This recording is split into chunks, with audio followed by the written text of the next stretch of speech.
Vamos direto para a entrevista do dia com a Denise Campos de Toledo. E vamos falar agora dos desafios da segurança no país. Eu converso com o secretário nacional de Segurança Pública, José Vicente da Silva Filho, que é coronel reformado da PM. Coronel, boa noite. Boa noite, Denise.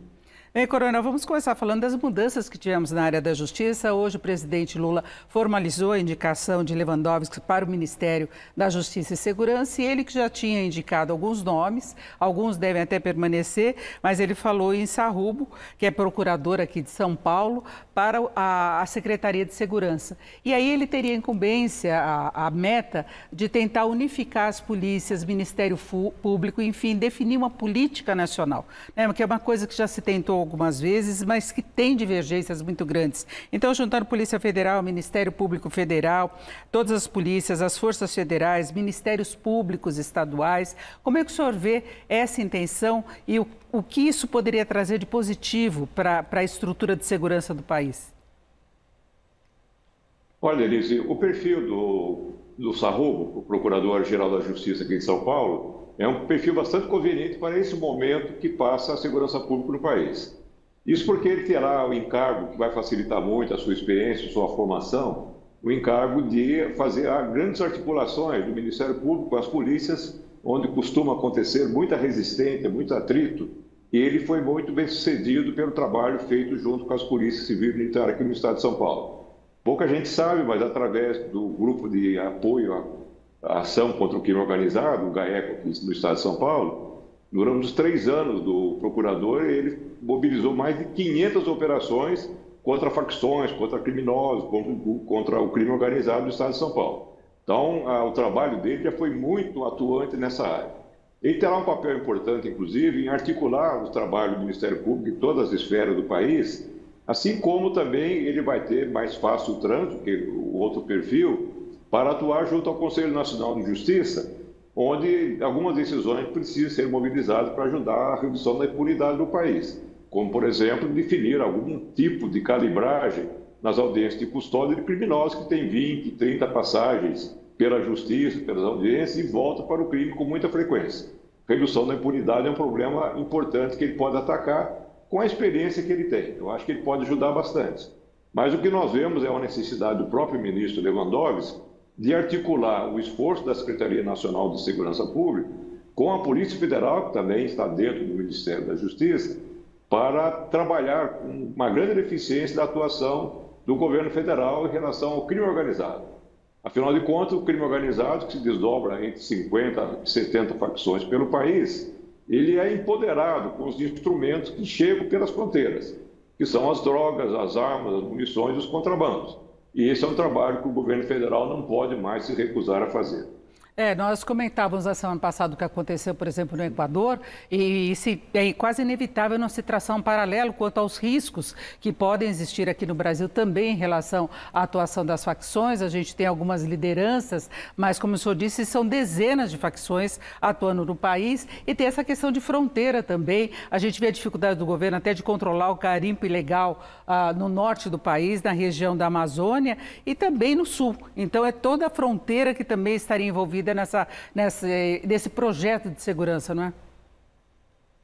Esse projeto é muito amplo, Denise. Ele precisa de uma articulação bastante eficiente, bastante competente entre o Ministério da Justiça e também com o Ministério da Defesa. Vamos lembrar que as Forças Armadas, elas têm um poder, inclusive, de ação policial, poder de polícia, ao longo de todas as fronteiras, 150 quilômetros para dentro da fronteira, todos os rios e mares, a Marinha já pode fazer isso a qualquer momento. A aeronáutica domina os áreas para esse tipo de trabalho e essa coordenação precisa ser muito eficiente, principalmente na região amazônica. Na região amazônica, as facções criminosas que se empoderaram pela ineficiência da atividade federal, né, nessa área, elas estão hoje articuladas com poderosos grupos criminosos que atuam no exterior. Não só atuam na Colômbia, no Peru, na Bolívia, mas também grupos interessados na exportação de drogas para a Europa. Então, a estrutura é extremamente complexa e ela demanda todo um poder estruturado aí para a contenção dessa violência do país. Agora, Coronel José Vicente, haverá necessidade de se vencer as resistências dos estados e a gente vê algumas discussões que se tornam polêmicas em algumas questões talvez mais simples, como é a questão do uso de câmeras, por exemplo, dos policiais. Nós tivemos, na semana passada, o Ministério da Segurança anunciando, né, a recomendação para que os estados adotem as câmeras corporais por policiais. Nós tivemos aqui já idas e vindas do governador Tarcísio. Hoje o governador Tarcísio, em entrevista, ele disse que essa questão do uso de câmeras está, inclusive, no programa batizado aqui de Muralha Paulista. Então, ele meio que recuou um pouco daquela questão do congelamento da utilização das câmeras. E a gente sabe, inclusive, que há resultados aí estatísticos que mostram que a utilização das câmeras reduz os problemas, inclusive envolvendo policiais, não só aqui no Brasil, como no exterior. Então, seria um termômetro importante em relação a isso. Nós estamos em contato com o Coronel José Vicente da Silva. Nós tivemos um pequeno problema aí no contato dele agora por imagem. Ele que foi secretário nacional de Segurança Pública e estava falando das questões. Coronel, não sei se o senhor me ouviu em relação às divergências estaduais que nós ainda estamos vendo em relação à utilização das câmeras pelos policiais nos uniformes. Não é? Esse seria um ponto talvez pequeno dentro da amplitude do que se espera em termos de um programa de segurança no país, não é? Nós retomamos o contato com o Coronel José Vicente. Coronel, por uma última resposta a respeito da utilização das câmeras nos uniformes dos policiais. O senhor é a favor? Sou a favor, sim, Denise. Uma das preocupações, não só do governo federal, como nos estados, é o aperfeiçoamento da competência dos policiais. A Câmara não foi feita para fiscalizar os policiais, para reduzir a letalidade, embora isso aconteça também. Mas ela induz os policiais a agir exatamente de acordo com aqueles padrões para os quais eles foram treinados lá na academia de formação.